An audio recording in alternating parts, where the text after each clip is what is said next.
सब सारा निराकरण हो जाएगा।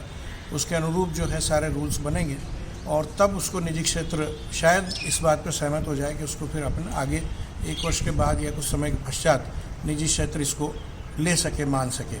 और दूसरा, क्योंकि चिरंजीवी और सारी जो आरजीएचएस स्कीमों में ये सारी गतिविधि ऑलरेडी चल रही है, तो उसी में इमरजेंसी के पैकेजेस को सुधार कर जो एम्पैनल हॉस्पिटल थे वहाँ पर इन सुविधाओं को लगाया जाए। और उसके बाद ये जो आगे की चर्चा अभी हमारी यहीं पर रुकी हुई है, उसके अभी कोई हमारा हल नहीं निकला है। जो काफ़ी सारे हमारे बिंदु थे वो सारे सरकार को बता दिए हैं, सरकार के भी बिंदु हमने सुन लिए हैं।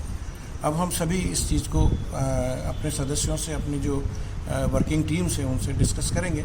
सरकार ने भी आश्वासन दिया है कि हम भी इन विषयों पर बात करते हैं। उसके पश्चात सर आगे का आंदोलन, आगे की रूपरेखा क्या रहेगी? आंदोलन यथावत है अभी। जो सकारात्मक रुख था, सौहार्दपूर्ण वातावरण में बातचीत हुई है। हमने अपनी जो पीड़ा थी बिंदु वाइज उनको बिंदुवार बताई है।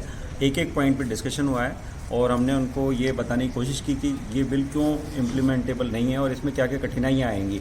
प्राइवेट सेक्टर के खासतौर से जो कंसर्न थे, खासतौर से जो पेमेंट की मैकेनिज्म है, इमरजेंसी की डेफिनेशन है, और बिंदु वाइज जो हमने 3C 3D सभी जो पॉइंट्स हैं उनको समझाने का प्रयास किया है। और हमारी ओर से, जैसा डॉक्टर शारदा ने बताया, कि ये सुझाव दिया गया है क्योंकि बिल में इतनी ज़्यादा असंतोष है प्राइवेट चिकित्सकों में, तो खासतौर से सरकार इसको कुछ महीनों के लिए, 1 साल 2 साल के लिए गवर्नमेंट सेक्टर में लागू करके देखे और फिर जो टीथिंग प्रॉब्लम्स इसमें बिल में आएंगी उनको सुधार करने के बाद यदि प्राइवेट सेक्टर में इसको लागू किया जाए तो शायद इसकी एक्सेप्टेबिलिटी है, स्वीकार्यता है, वो बढ़ेगी। कल आपका प्रदर्शन जारी रहेगा? बिल्कुल जारी रहेगा। पूरे जोश खरोश से पूरे राजस्थान से चिकित्सक हैं, चिकित्साकर्मी हैं, उनके परिजन हैं, वो आ रहे हैं। और 27 तारीख को जो रैली हुई थी उससे कहीं अधिक संख्या में, बड़ी संख्या में चिकित्सक जयपुर की सड़कों पर एक बार फिर सरकार से निवेदन करेंगे कि इस बिल पर पुनर्विचार करें, इसमें जो भी आवश्यक संशोधन है, सुधार हैं, वो करें। और क्योंकि ये बिल प्रैक्टिकल नहीं लगता है, आज भी मैं कह रहा हूँ, हालांकि जो मरीजों की पीड़ा को देखते हुए हमने एक कदम पीछे हटाया है कि इस बिल को सरकार अपने सरकारी जो स्वास्थ्य केंद्र उन पर लागू करे।